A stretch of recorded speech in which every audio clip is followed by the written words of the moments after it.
Welcome, my friends, to another episode of Shoot First, Ask Questions Later. Today, we are joined by Rabbi Daniel Korobkin, and we are going to be looking at a fascinating tshuva of the Rashba, a major medieval controversy that might not get as much attention as it should. But before we jump into that, let me tell you about our esteemed guest, Rabbi Korobkin. He serves currently as the Mara Asra of Beth Avram Yosef of Toronto Congregation.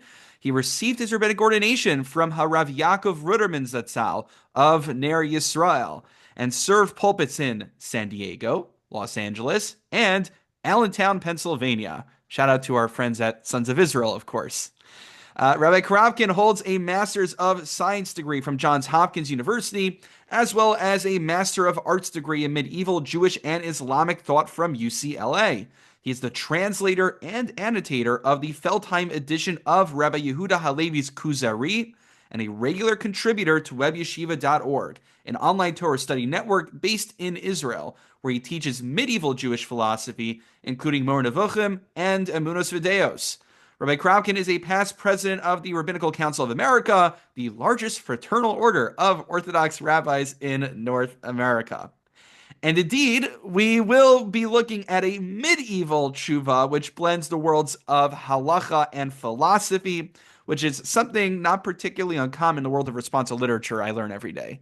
So without any further ado, Rabbi Korobkin, would you like to give us a little bit of background? What's the tshuva we're looking at today? I think our audience might want a quick refresher just on what we need to know about the Rashba, where this tshuva or the shaila is coming from, and what the shaila actually is. Hi, Rabbi Kurtz. It's so nice of you to invite me on.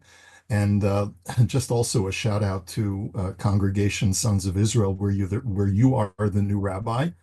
And I am a rabbi from eons ago at that same congregation. It's such a nachas to me personally and to all my friends in Allentown to see that you've become the new rabbi there. I So didn't, I didn't break the news to all the listeners of the podcast yet, so I guess this is the breaking of the news. Well, okay. Sorry to reveal any secrets, but mazel tov to you, and we wish you every bracha of success in your new position. Amen. Thank you. It's an honor. I know I have big shoes to fill. Not at all. You're going to do great. Anyway, so let's go to the tshuva. When you asked me to come on your podcast about she'elot utshuvot, my head was in the middle of doing some study on Emunot Videot by Rabbi Sadia Gaon. Those of you who are familiar with that work, it's what we would call perhaps the first work of its kind in the medieval period. It's a book on Jewish philosophy. And the term Jewish philosophy is in itself a bit of an enigma because there are those who would say that Jewish thought and philosophy are at constant odds with each other.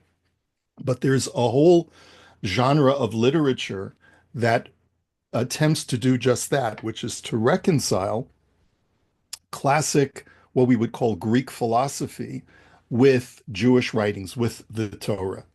Rabbi Sadia Gaon was the first to do that in his time. Of course, we know he was the Gaon, he was the Gadol Hador when the Jews were still in Bavel before the mass migration to Europe. And there are other great authors who did the same, most notably the Rambam in his Moreh Nevuchim, in his Guide for the Perplexed, which he didn't write until the late 1100s, much after Rabbi Sadia Gaon. But there was a lot of controversy in the European communities, especially after the passing of the Rambam, specifically in the first 100 years after the Rambam's passing. There was a tremendous amount of controversy about this whole idea. Should a Jew study Greek philosophy? And there were a number of concerns that people had. And I would refer, if people are interested in the history of all of the upheaval that this created within Jewish communities, there's a classic book written in the 1930s by, I believe he was a rabbi. His name was Joseph Sarachek. And he wrote a book called Faith and Reason, The Conflict Over the Rationalism of Maimonides. I got my copy a number of years ago from one of these print-on-demand services, but it was published originally in Williamsport, Pennsylvania in 1935. So it goes through what are known as the four iterations of the Maimonidean conflicts, or the agitations. And basically, the first one was during the lifetime of the Rambam himself. He faced a certain amount of criticism for certain things that he had written based on his acceptance of Aristotelian philosophy as being almost completely compatible with the ideas that are contained in the mitzvot that are contained in the Torah. One of the things that got the Rambam in deep trouble was the fact that he believed that Olam Haba was for the soul alone and not for the body, which seems to contradict directly the words of Chazal. And so he had to face a lot of criticism towards the end of his life and had to clarify his position Right. If by I remember writing. correctly, correct me if I'm mistaken, he kind of says that there will be a Tchias Amesim where we do regain our bodies, but only to lose them again afterwards, and That then is become correct. fully spiritual beings. That is correct. And he did so because he faced a lot of attacks during his lifetime. And so he had to write an epistle, a letter of clarification called the Igeret Tchiat HaMetim. Mm. So that was considered to be a minor agitation because people had such reverence for the godless of the Rambam that very few people were prepared to pick a fight with him while he was still alive because he knew this Nesher HaGadol, this great mighty eagle, could really defend himself quite mightily and handily. There were two other agitations specifically against the writings of the Rambam, which, if you want to read the history of and see the Gedolei Hador who were involved at the time, including Rabbeinu Yonah and including the Ramban, those are things that are contained in Sarachick's books, and they, them, in and of themselves, those two iterations are quite fascinating. But the one that we want to focus on is the last of the four iterations, which by that time it had already been settled, it seems, within almost all Jewish communities, that the Rambam himself and his writings were kavinaki, they were pure, they were holy, they were really unassailable. But there were certain repercussions of people who had an affection towards the style of the Rambam, which was to reconcile philosophy with Torah. And the problem was is that people were teaching their children Greek philosophy as a discipline when they would bring them up in school. And so it was almost like you could say like a dual curriculum, like Limudei Kodesh and Limudei Chol that most day schools have today. But there were certain things that were pernicious and contrary to the Torah in many people's minds that were contained in the study of Greek philosophy.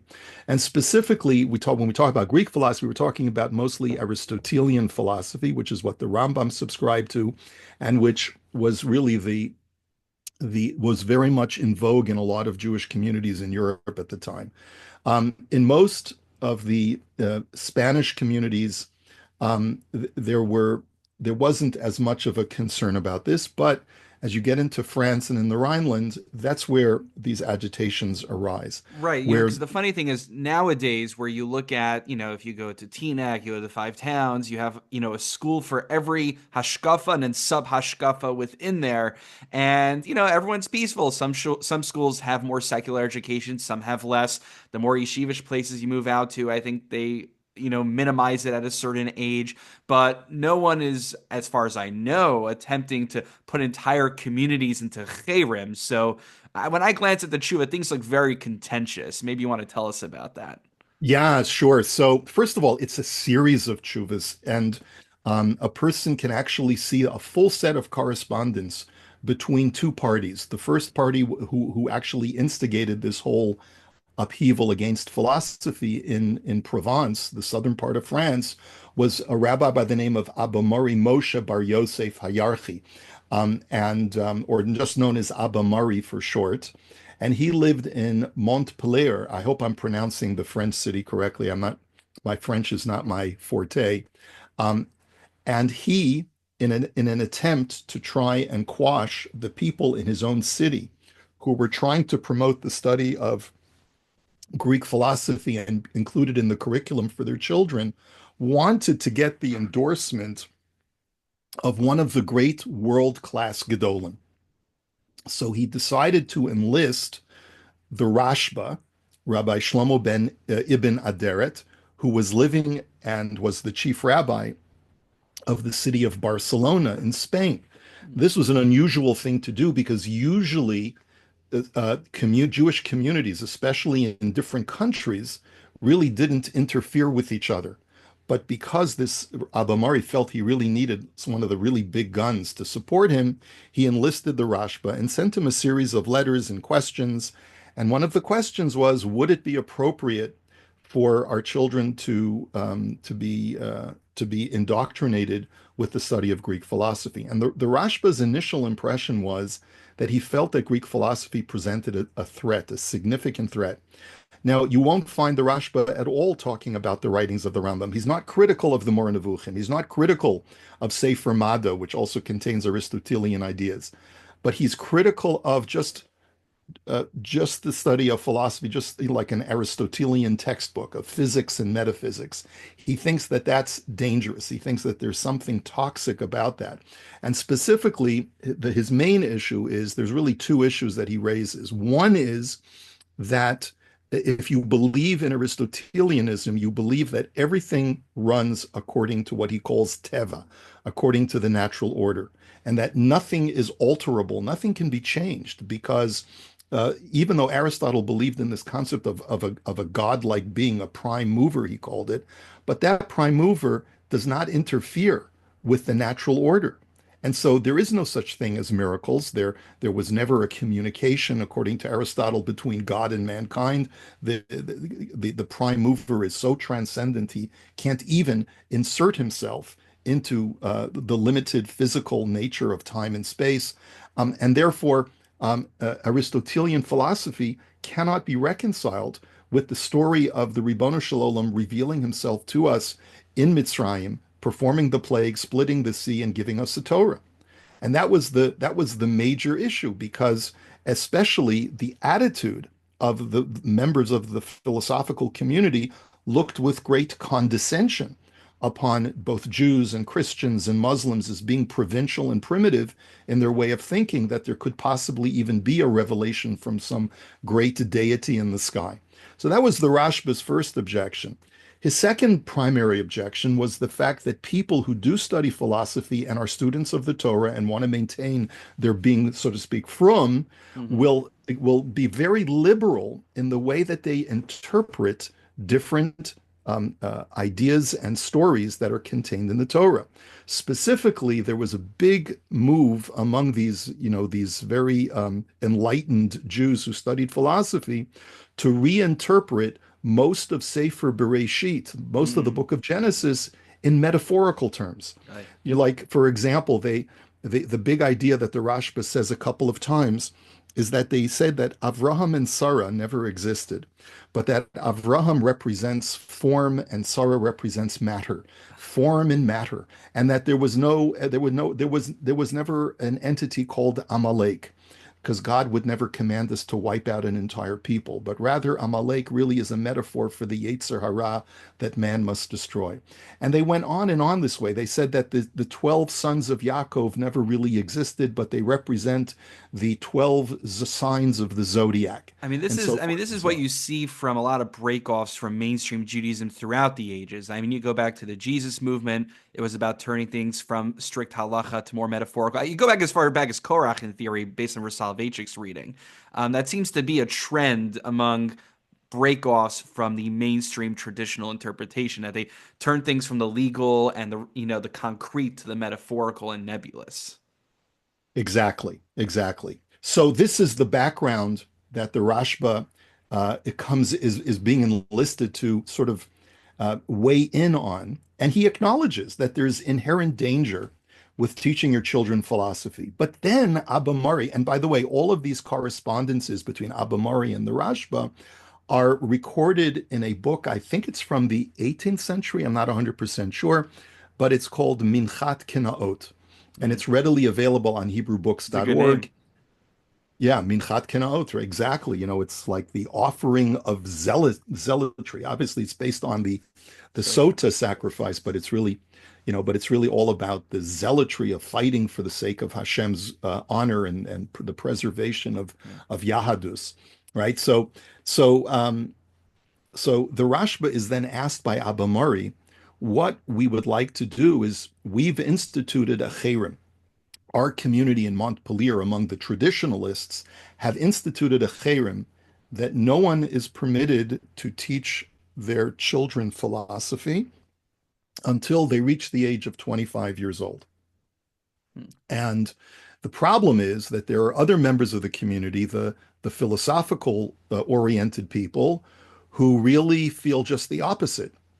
And they are so strongly opposed that they are going to put our whole community into cherem. So this is If, what I if didn't understand when I was reading the story here. It sounds like the more, I guess, what you called the less philosophically inclined element of the community, they were just self-regulating their group. They weren't imposing their regulations and cherem onto the philosophical camp, if I'm No, not. no, they were Oh, they actually were. Okay. basically the first group, the traditionalists were basically saying we're putting into cherem anyone who studies philosophy under the age of 25 or Mm, teaches their children Torah philosophy. got it. The philosophers, the Jewish philosophers, on the other hand, were saying if you institute that cherem, then we will put you into cherem. Mutually It's like assured having destruction. That's right. It's like having two shuls across the street from each other. If you daven in that shul, you're in cherem. You can't come to our shul, and vice versa.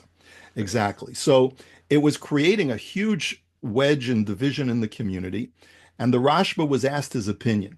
And essentially, what the Rashba seems to have stated is that, look, it's perfectly fine for any family that wishes to be machmir because they feel that they need to gird themselves in some area of observance.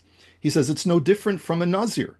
A nazir is allowed to accept upon himself certain restrictions that are not restricted to the rest of Klal Yisrael. And if I So, may, I underlined that in my Rashba. I love his formulation. He writes, "Vaga atzmecha, misha rotz lahazer atzmen hayayim, mnei shemargish ba'atzma shay matrido, mnei sheros sota bekalkula." Right, someone who wants to go yeah, ahead and become a nazir either because he saw a sota or just to be generally careful. His samu roilin dosashal yasike. Like you're going to tell me that we should put that guy into cherem? Adarabah haTorah karu kadosh. The Torah says that that person is greater and holier because of it. So right, he seems exactly. to, at least my reading was, he seemed to be taking the side more of the conservative traditionalist camp, at least in that line there. Absolutely. He's taking their side and he's basically saying that any family or even an entire kehillah that wants to accept upon themselves this kind of chumrah to restrict themselves as to what they want to learn or study has every right to do so. And they have every right to even institute a ban so that, it's almost like a yeshiva having a policy that in Hmm. order to be accepted to our school, you can't have a TV or you can't have internet, right? And he says any community can do that. But the other side has no right to put them under a ban. Hmm. He was basically condemning the philosophers' imposition of a cherem on the traditionalists, but he Right. wasn't. And his other Okay, so point is that he yeah, says, Lo matzina shafia basin yo gozer maltzi ela mashish bo siyag Torah. It's interesting. He makes a very broad point about what could actually be gozer, and he says that we can only make a gezerah when it comes to safeguard the Torah. We can't just put people into cherem because we don't like what they put in their salad or something. right. Or if they wish to be machmir, if you want to be machmir and only have chalav Yisrael or yashan, I can't put you under a ban just because I don't like your being so from. Is essentially what the Rashba is saying. And by the way, it's also because he's sympathetic. He understands why there's like a logical reason for these people to be machmir if they so wish. By the way, it's a very, very long series of letters. It's not only in the Sefer Minchat Kinaot, but it's in the Shilas and Shuvas of the Rashba, Chelek Aleph, and the first tshuva to the people of Montpelier through Abba Mari is in Simin Tuf Yud Gimel, which doesn't deal with the issue of philosophy, but deals with the issue of kishuf and matters of witchcraft. And the philosophical issues begin in Simin Tuf Yud Dalid, which is 414, and then continues for another three tshuvot all the way through Simin Tuf Yud Zayin. Now, you can also see a letter that was published in Minchat Kenaot and published in a slightly different form from the Shiloh to Tshuva Tarashba Chadashot, which is from his Ksav Yad, from the manuscript, and that's in Siman Kuf Nun, which I believe that Responsum 150, which I believe you were reading from. So the bottom line is, and Sarachek makes a really important point of saying this, the Rashba himself was apprehensive about getting involved in a fight that really wasn't his at all. And so as a result, he enlisted a number of Rabbanim from his own community of Barcelona to sign these letters together with him because he didn't want to take that achrayus, that responsibility of supporting a ban on the study of philosophy by himself. And so, as Sarachek writes, and I'm just going to read just a little bit, if you'll allow me, from the book Faith and Reason. A ban embodying these features, that it was usher to study philosophy if you're under the age of 25, was proclaimed on I guess Motzei Shabbos, July 26, 1305, in the synagogue of Barcelona. It was signed by all the Jewish dignitaries of the city without exception. The Rashba made public three proclamations of the ban, signed respectively by 37, 38, and 35 rabbis, including himself. And he writes, it's significant that these bans were proclaimed at the time the Council of Vienne interdicted the writings of Averroes. In other words, Sarachek notes that the Ah. Jewish community were not the only people who were very concerned about the pernicious influence of Greek philosophy. The Christians or the Catholics were doing the same thing in their communities as well. That's a So remarkable point because usually when we talk about external influence on the Jewish community, nowadays we think of it as secular influence. But here, the peer pressure, if you will, was how can I be frommer? How can I be more of a purist and ensuring that these non-religious views don't make their way into my religious discourse? exactly. And by the way, the same kind of tension that exists within the Jewish community existed within the Christian community as well. And that's why Aquinas, goes against the traditionalists also. St. Thomas Aquinas, and he's more of a Maimonidean. He has very affectionate words about the Rambam because in his mind, it is reconcilable the whole the science of Greek philosophy and what it says in the Bible. So anyway, it's a much bigger issue. But he says so. Basically, the Rashba wrote these three letters, and the third ban. It says the first one applied to the Jews of Barcelona, and it read, "We decreed and obligated ourselves, our progeny, and all who join us by the power of the ban, that no one of our congregation should study the Greek books which were composed on natural science or physics and metaphysics, both such as are composed in Greek or that are translated into another language." And the ban was for 50 years from this day. And it was only a 50-year ban. It wasn't meant for perpetuity. So no Ah. one can say today that it's usher to study Greek philosophy based on the ban of the Rashba, And because the ban and if I may expired. add one other point, I mean, even the traditionalist side, they weren't wholesale against the study of it. They just said, let's wait till you're mature enough, till you're 25 years old, and then you could go ahead and study it. So That's right. it's not as fundamentalist as one might think.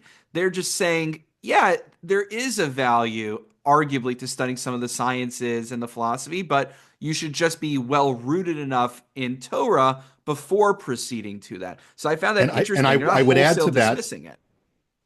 I would add to that this is the opinion of the Rambam as well. At the end of Hilchos Yisodei HaTorah, the end of Perek Dalet of Hilchot Yisodei HaTorah, the Rambam writes that even though I've given you a bit of a taste of physics and metaphysics in the beginning of my Mishnah Torah, these are things that you should really be studying only after you filled yourself on Mm. the meat and bread of the Havayos of Abai and Rava, meaning fill yourself up with Shas and Poskim, and then you should delve into these matters. And this is actually codified by the Rama in Yoredeya and Shulchan Aruch as well, that a person should really only be studying these things with what he calls tiyul bepardes, like the Rambam does, entering the pardes, which is an allusion to, of course, the Gemara in Chagig on Daf Yud Daled Amud Beis, which talks about Arba shenichnasu lepardes, these four rabbis who entered into this speculative realm of otherworldly thought, which, according to the Rambam, is the study of Greek philosophy, physics, Right. and metaphysics. Yes, I always love the anachronisms back to there, yes, there also, I think there was even some ancient Greek texts that point out. I was reading James Kugel's book. We're doing that as a book club right now, the Bible as it was, that said, oh, Avram Avinu also knew like Greek philosophy. Basically, it's funny their grasp of history. Right, So right. I guess in Yeah. the end of the day, is that ultimately what happened? The more philosophical camp lost the battle, and they had to wait till 50 years to restate their case. Actually not, because another great Gadol got involved. Initially, he was silent out of respect to the Rashba, but once the band took hold, he felt that he had to speak out. And Ooh. this was none other than Rabbi Menachem Meiri, the Oh. great Rishon, the Meiri, who Sarachek documents also as being part of the philosophical community. The Meiri was really a Maimonidean in his Mm. thinking. And he was living in Provence, and he was in the city of Perpignan, and he very much felt that this was going to be destructive to the Jewish community to try and inhibit the study of philosophy. He felt there was nothing wrong with it, that was easily reconciled, and that the concerns or putting a ban were unfounded.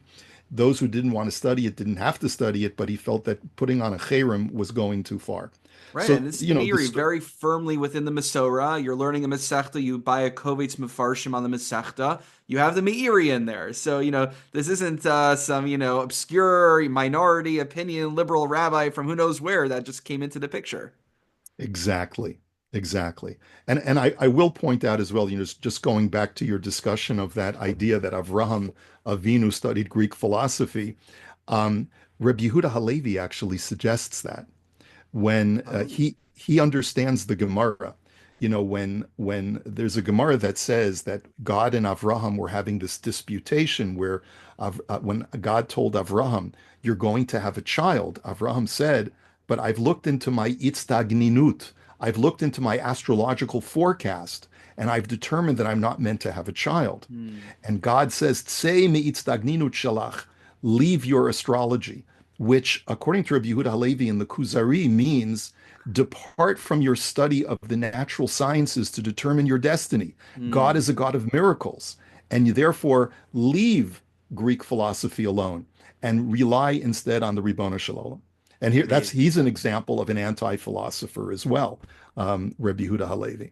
So, as I always like to tell guests on the podcast, time flies when you're learning chuvos.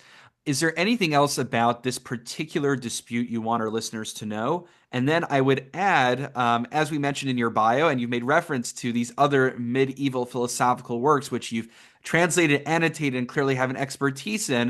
Do you want to let us know anything about why you started on that journey, what you've learned along the way, anything our listeners should know before we wrap up for today? Yeah, well, thank you, first of all, for the opportunity to have this time with you and to share with your listeners. But I would say this. I stumbled upon medieval Jewish philosophy just by accident at some point when I was much younger. I've been doing this for decades now, and the more I study, the more fascinating I find it. And I find that it really sheds light on so many of the pressure points that we face even in the 21st century in the modern Jewish community as to how much of secular culture and ideology we allow to creep into Judaism, whether it's Torah Umada, Torah Umusar, Torah alone without any adulteration, all of the controversies that swirl around modern Jewish thought and how we as Jews are supposed to approach the outside world. Ein chadash tachat hashemesh. There is nothing new under the sun. And the same questions and the same conflicts that we experience today were going on 1,000 years ago. And I think it's important to know that it's not, the way that people in the computer business say is that it's not a bug, it's a feature. It's Hmm. a feature within Yahadus, within the Torah community, that we are constantly facing this struggle or this juggling act of how to allow the positive elements of the ideas that are swirling in the world to enter into the minds of ourselves and our children, while at the same time keeping out the negative ones. And there is no easy, pat answer.